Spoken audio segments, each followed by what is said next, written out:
नमस्कार एवरीवन, मैं हर्षा रिछारिया आप सबका स्वागत करती हूँ मेरे चैनल पे, जहाँ पे आज हम बात करने वाले हैं एक ऐसे अहम मुद्दे की जो वाकई में विचारणीय है, सोचने लायक है, लेकिन फिर भी कहीं ना कहीं हम सब पीछे हट जाते हैं ऐसे मुद्दे पे बात करने से या ऐसे मुद्दे पर लोगों का साथ देने से। आज भी जब किसी लड़की के साथ कुछ गलत होता है, जब किसी लड़की के साथ बलात्कार या शारीरिक शोषण होता है, तो उसका मुंह बंद करवा दिया जाता है और सबसे पहले उसके परिवारजनों द्वारा, जहां माता पिता ये इस बात की दुहाई देते हैं कि हम कोई केस नहीं चाहते, हम कोई बदला नहीं चाहते, हम कोई इंसाफ नहीं चाहते, क्योंकि अगर ये बात बाहर आई तो हमारी बहुत बदनामी हो, और इसी बदनामी के डर से वो चुप रह जाते हैं। लेकिन क्या चुप रहना किसी बात का, किसी समस्या का हल है? क्या अपने लिए इंसाफ ना मांगना हल है? क्या वो लड़की जो उस दर्द से, उस घटना से गुजरी है, क्या उसके लिए इंसाफ मांगने से ज़्यादा इज्जत की परवाह करना सही है? बिल्कुल नहीं। आज आप किसी डर से चुप हैं, आज आप अपनी इज्जत की वजह से चुप हैं, तो आप ये सोचिए जिस इंसान ने एक बार आपके साथ गलत किया है और ये जानने की बात कि आप अपनी बदनामी नहीं चाहते, इस बात का वो फ़ायदा उठा सकता है, इस बात का फ़ायदा उठाकर वो बार बार आपकी इज्जत को तार तार कर सकता है। और ऐसी ही एक घटना अब हमारे सामने आई है भोपाल मध्य प्रदेश से।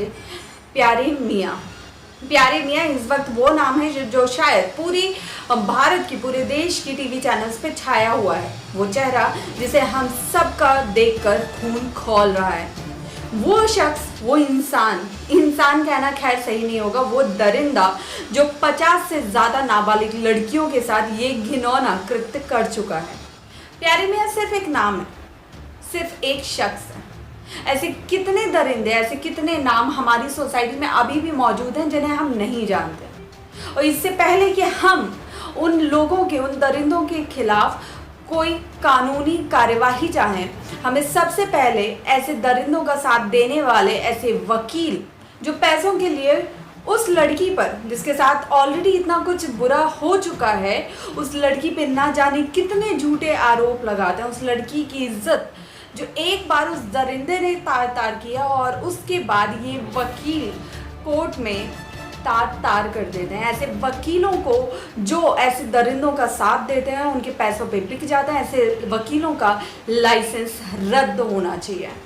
अब हम बात करते हैं प्यारी मियाँ के बारे में। प्यारी मियाँ का नाम हम सब जान गए हैं कल से अभी तक, और इनके बारे में मैं और ज़्यादा आपको जानकारी देती हूँ। प्यारी मियाँ एक पत्रकार हैं और एक डेली अखबार के मालिक भी हैं। एक अखबार के मालिक और एक पत्रकार की कितनी आमदनी होगी हम सब जानते हैं। प्यारी मियाँ को जैसे ही जानकारी मिली कि उनके खिलाफ पुलिस बहुत ज़्यादा गर्मा गर्मी में आ गई है, वो तुरंत भोपाल से जम्मू कश्मीर भाग गए, जहाँ पे उनको अरेस्ट किया गया और पुलिस हिरासत में लिया गया। प्यारी मियाँ की बेटी का कहना है कि उनको अरेस्ट नहीं किया गया है, बल्कि उन्होंने सरेंडर किया है पुलिस के सामने। कोई बिना वजह सरेंडर क्यों करेगा? नौबत नहीं आई है, ये गलत बात है कि भागने की नौबत आई है। हाँ, वो हुए मगर भागे नहीं है वो, और उन्होंने खुद सिलेंडर किया। पुलिस और प्रशासन सबने, किसी ने कोई मौका ही नहीं दिया ना। बड़े एक बेटे को उठा लिया, चीजें तोड़ रहा है, तो इंसान को कुछ तो वो होता है ना। आप बताइए। इन दीदी को ये बताओ कि आज के टाइम में सबसे ज्यादा रसीले ये 60+ वाले ही होते हैं। लड़के तो बेचारे यूं ही बदनाम है। अगर हम उनके परिवार की माने कि वो ऐसा कुछ नहीं कर सकते, उन्होंने ऐसा कुछ नहीं किया है, उनको फंसाया जा रहा है, ओके, हम आपकी बात पे राजी हैं। अब मुझे कोई ये बताएगा कि एक पत्रकार या एक डेली न्यूज़पेपर, एक ऐसा न्यूज़पेपर जिसका नाम खुद मैंने भोपाल में रहते हुए पहली बार सुना या पढ़ा है, ऐसे न्यूज़पेपर जिसकी कुछ खास बिक्री भी नहीं है, ऐसे न्यूज़पेपर मालिक की कमाई कितनी होगी? कैसे प्यारी मियाँ ने अपना एक शादी हॉल बनवाया जिसे वो किराए पे चलाते हैं। इसके साथ ही इनका 2 मंजिला घर भी है जिसे उन्होंने रेंट पर दे रखा था। इसके साथ ही पॉश इलाके में, भोपाल के सबसे पॉश इलाके में इनके 3 बड़े फ्लैट हैं। इसके साथ ही महंगी गाड़ियाँ इनके घर से बरामद की गई हैं। जो इनका शादी हॉल था वो पुलिस ने तोड़ा है। इसके साथ ही शादी हॉल के सामने जो इनकी 2 मंजिला इमारत थी वो भी पुलिस ने धराशायी कर दी है। इनके 3 जो बड़े फ्लैट थे पॉश एरिया यानी कोहे फिजा में, उसको पुलिस ने सील कर दिया है। इन फ्लैट्स को देखकर ऐसा लगता है जैसे इन फ्लैट्स को रहने के लिए नहीं, कोठा बनाने के लिए खरीदा गया। इन फ्लैट्स के अंदर जैसे रोज रात को बार सजता हो, इन फ्लैट्स के अंदर से महंगी शराबें बरामद की गई हैं। इतना ही नहीं बल्कि ये फ्लैट्स रोज रात को सजते थे लाइटिंग से, म्यूजिक से, जहाँ पे रोज रात को नाबालिग लड़कियों को नचाया जाता था और उनके साथ ही इस शारीरिक शोषण या रेप या बलात्कार जैसे कृत्यों को रोज रात को अंजाम दिया जाता था। हो सकता है पुलिस रिमांड पे गए प्यारे मियाँ अगले 5 दिनों में शहर के वो नाम हमारे सामने खोलें, वो नाम हमारे सामने लाएं जिन्हें सुनकर, जिन्हें जानकर हम सब अचंभित होने वाले हैं। जी हाँ, क्योंकि इस कृत्य में, इस घटना में, इस कांड में वो अकेले शामिल नहीं है, बल्कि रोज रात को उनके यहाँ जो बार सजता था उसमें शहर के काफ़ी दिग्गज जाने माने लोग आया जाया करते थे। आखिर कौन थे वो लोग जो ऐसे कृत्यों को बढ़ावा दे रहे थे? क्या वो मंत्री थे? क्या वो साथी पत्रकार थे? या क्या वो बिजनेसमैन थे? ये तो आने वाले 3 से 4 दिनों में हमें पता लग ही जाएगा।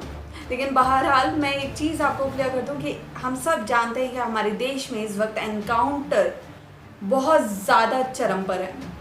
जहाँ पे बड़े नामी लोगों को लगता है कि उनका नाम सामने आ सकता है, वहाँ पे एनकाउंटर आजकल छोटी सी चीज़ हो गई है। अब देखते हैं प्यारे मियाँ के ज़रिए वो नाम हमारे सामने आते हैं या एनकाउंटर के ज़रिए प्यारे मियाँ का मुंह बंद किया जाता है। फिलहाल प्यारे मियाँ का जो भी हो, जो भी इस केस की सच्चाई हो, जो भी फैसला हमारा कानून ले, लेकिन कहीं ना कहीं हम सब इस बात से एग्री करते हैं, हम सब इस बात को स्वीकार करते हैं कि कहीं ना कहीं लचर हमारी कानून व्यवस्था है। क्योंकि अगर हमारी कानून व्यवस्था ने किसी एक मुजरिम को भी ढंग की सज़ा दी होती, किसी एक मुजरिम को उस तरह तड़पाया जाता, उस हद तक तड़पाया जाता जिस तरह वो लड़की, वो बच्ची तड़पी है, तो शायद दूसरा कोई हिम्मत ना करता इस तरह के किसी कृत्य को अंजाम देने में। एक लड़की होने के नाते मैं चाहती हूँ और उम्मीद करती हूँ कि आप सब भी यही चाहते होंगे कि इस तरह के जितने भी दरिंदे हमारे समाज में हैं उन्हें सामने लाया जाए और उन्हें कुत्ते की मौत मारा जाए। क्योंकि किसी एक बार भी किसी एक दरिंदे को अगर ढंग से सज़ा दी जाए ना, तो यकीन मानिए दूसरा कोई इस कृत्य को करने से भी कांपेगा। और वो माता पिता जो अपनी इज्जत के डर से, अपने परिवार के डर से, अपनी बदनामी के डर से अपनी बच्ची को चुपचाप घर में बिठा लेते हैं और कोई पुलिस कंप्लेन नहीं करते, कुछ भी नहीं बोलते किसी से, उनसे मेरी दरख्वास्त है, अनुरोध है, रिक्वेस्ट है कि आप लोग ऐसा मत कीजिए। आपकी बेटी ने भी कुछ ना कुछ सहा है, कुछ ना कुछ बर्दाश्त किया है, उसके लिए आपको खड़ा होना होगा। क्योंकि अगर आप साथ नहीं देंगे ना उसका, तो कोई नहीं देगा। सबसे ज़्यादा ज़रूरी होता है एक बच्चे के लिए उसके परिवार का साथ। तो अपने बच्चे की आवाज़ बने, आवाज़ उठाएं। और आप अपने इलाके में देखते हैं, आप अपने आसपास देखते हैं कि ऐसी कोई भी घटना को अंजाम दिया जा रहा है, तो प्लीज़ उसे सामने लाएं, उसके लिए आवाज़ उठाएं। उम्मीद करती हूँ ये वीडियो आपके दिल तक पहुँचा होगा। मैं ये नहीं कहूँगी कि इस वीडियो को लाइक कीजिए, अगर आपको पसंद आए तो आप लाइक कर सकते हैं, अदरवाइज़ प्लीज़ इस वीडियो को शेयर ज़रूर कीजिएगा ताकि ज़्यादा से ज़्यादा लोगों तक मेरी ये बात पहुँचे। फिर मिलेंगे अगले वीडियो में, तब तक के लिए नमस्कार।